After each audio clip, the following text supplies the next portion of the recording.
I like to advise people, hey, if you go on social media, then you have to do it right. You have to look good there, because you better have no social media appearance than have a bad one. And there's many things that could make you look bad. Like, let's say, for example, not having enough followers. Getting followers nowadays, extremely hard. It's very hard. It's difficult because, I mean, there's so much content out there and everyone tries to be an influencer and everyone is like doing inspirational quotes, inspirational texts. And that's not as special as it used to be, in my opinion, because everyone's doing it. So you have to get it right. Otherwise, you'll just better not do it. As you build traction, the more media placements you have, the easier it is to get more media. Yeah, that totally makes sense. On a side note, you mentioned a very important point. You have to get your product or your service right. It doesn't make sense to invest in PR or to appear in TV interviews or in podcasts when you're not serving your customers that already trust you and gave you money.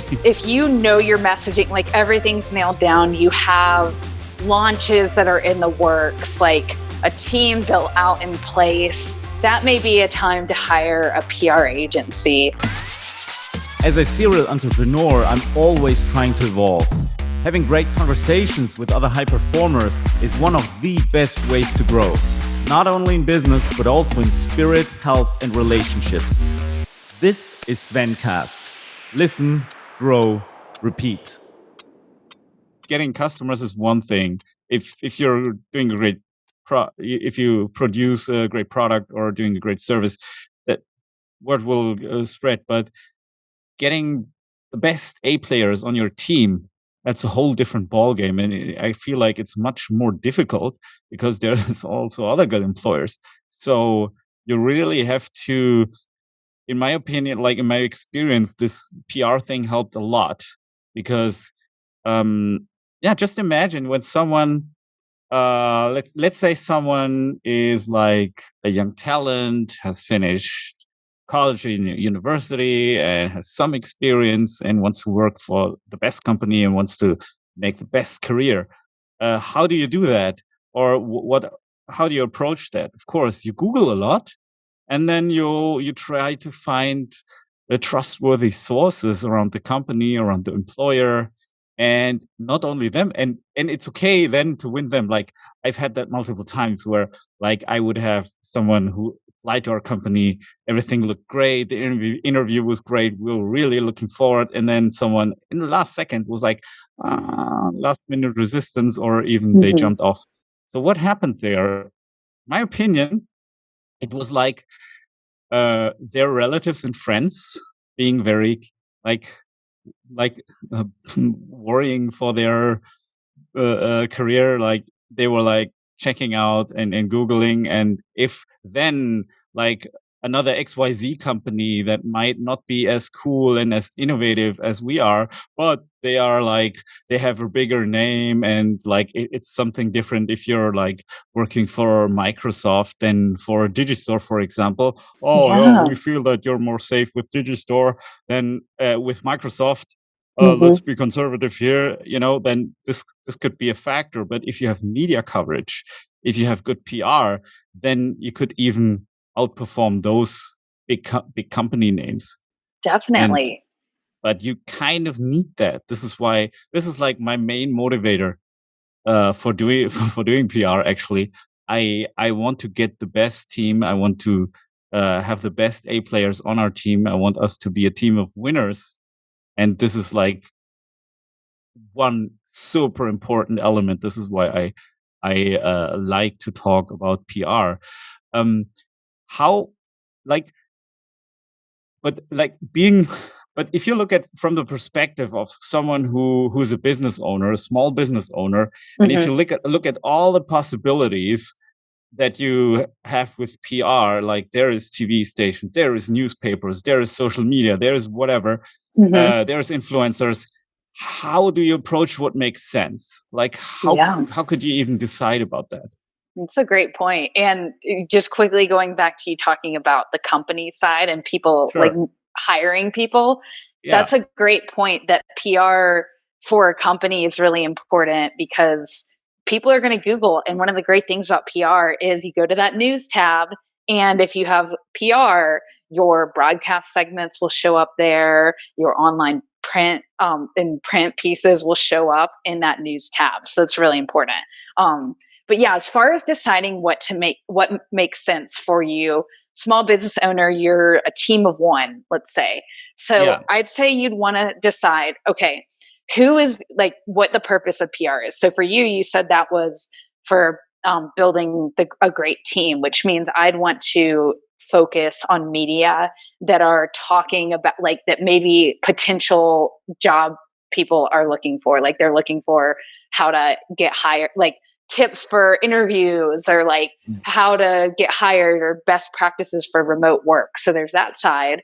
Um, but then I'm also, if we think about like a small business owner, maybe their goal is like, I have my business. We'll just use Boise since I'm here. So I have my business in Boise, Idaho, and right now it's brick and mortar. But I just opened my e-commerce site, so Mm. anyone now in the U.S. or abroad can order my products. So I want people to know about what this is. So I'm going to think, well, who is, and this is where marketing and PR really go hand in hand, and sales is like, who's your target audience? What are those demographics? Like, what's the audience that you already have? Because that's a good place to start. And then what is the audience you want to have? And you take those two and you're like, okay, well, what do these people want? So let's say my audience that I already have right now is women, primarily ages 25 to 35.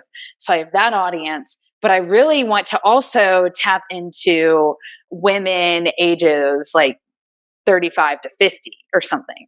Mm. So you can take both of those audiences to decide, all right, I think most, you think about, okay, most women in my age range, 25 to 35, are looking at online websites. Like they're looking at wellness type websites. Maybe they're listening to podcasts that are hosted by other females around my same age range. Like maybe this podcast host likes to talk about how like us as young women can own our future, how we can Mhm. like build a side hustle on the side. So I'd want to target those podcasts. And podcasts are actually, we tell our clients a lot, they're like a huge way to get, like they're sort of, people forget about them, but that's such a captive audience. Like the audio, listening to something versus, reading it quickly in a magazine, like you really connect hearing the person's voice. Yeah. And I'm sure like you have people that are connecting with you even more now that Svencast has gone live. And it's video too. A lot of podcasts now are video. So you see the person and you hear them, you hear their story. But then looking at that other audience that you don't have, and some of this is like, a PR firm knows, they know what the best, like what the demographics are for the different media outlets. But you can also find some of that, like for print magazines or even like Washington Post or like newspapers. You sort of know those demographics, and they have media kits, which I know a lot of like marketers and advertisers Mm. will look at. And that'll say like our primary target audience is this person, like their demographic or their income bracket is between this and this. And if you're targeting like a higher income bracket, you want to go after those, outlets that cover that. So that's sort of how you can decide what makes sense. Like a female audience 35 and up may be more likely to watch, like I may want to have my get myself on the local Boise morning show because I know those like moms may be watching it while they're getting their kids ready for school or like something like that. And then like you have to sort of just choose the types of audience. If you're a B2B product, you'd want to look at trade magazines. So like Mhm. what are other direct response trade magazines or newsletters that like maybe it's a weekly roundup newsletter that goes to a lot of other people in your field. So it's really determining, yeah, starting with your audience and thinking about what their interests are and then targeting outlets from there. I see. So there's there's a lot of. I mean, it when I when I hear this, when I listen to this, it makes so much sense. It's like it almost seems easy. So the qu- like so for a lot of listeners, the question would be, should I then work with for the start, of course, work with with a PR company, or rather try to do it myself? Do you have any thoughts on that? Yeah, I think it really is certain point. So if you know your messaging, like everything's nailed down, you have launches that are in the works, like a team built out in place, that may be a time to hire a PR agency. Like you have things if you have a product that required a lot of testing, like you've done all that Mm. research, those like tests, like the focus groups with potential clients, like you have all the bricks in place. Like if that's what you're trying to do is like promote, like let's say a techie product, like you really want that to have the research backed behind it, Mm. a lot of users. If you're just starting your business, I often find sometimes it's easier for you, like you know what you want, you know what you offer, that sometimes it's easier starting out for you to start and do some of the pitching. It also depends on your time too, because obviously people who are own their own business and they're a one man show, they probably don't have a lot of time for PR. And that's where it's like, okay, let's maybe carve out this small section of time each day where I'm going to send an email to a few media outlets. But yeah, I'd say the main Mm. distinguishing factor is like if you have everything in place, especially for a product, especially like you have to have that product and everything out and ready to go. But if you or like even an event, like you'd want the event to, if you're getting Mm. PR for your event, you'd want everything to be ready. But if you're just like Yes. wanting to build your thought leadership, I think you can start on your own. um, and you can do that even by just writing contributed articles and submitting those to prominent websites and stuff like that, because that's another big thing that for a smaller company, your name starts to get out there. And as you mentioned earlier, like it's like people see you on media and then they're like, oh, okay, cool, I saw that person on media. As you build traction, the more media placements you have, the easier it is to get more media, if that makes sense. It's like when you don't have a job and then you finally get a job, Yeah. it's easier, or at least that's what they say. I don't know. Sometimes I found it hard to like get to that next job, but I remember when I first started out and I like everyone's like, well, once you get your first job, it'll be easy to get a job after that, right out of school. Yeah, absolutely. Yeah, that totally makes sense. And like on a side note, you mentioned a very important point, which is you have to have your product, you have to get your product or your service right. It doesn't make sense to invest in PR or to appear in TV interviews or in podcasts when you're not serving your customers that already trust you and gave you money. Of course, Hmm. I mean this sounds so simple, but it's really an important point. And this is like the main reason why I personally, for example, have started so late doing stuff like that, because I had all hands full, like I was super busy serving our current customers the best I can. And there was like almost never a room and Hmm. time for any PR and for interviews and for building a social media account and looking good on Instagram, etc., etc. That just yeah, there was no time for that until like recently, which brings me Yeah. to the interesting next topic. Like um, something that is a bit like PR is social media. Hmm. Big thing.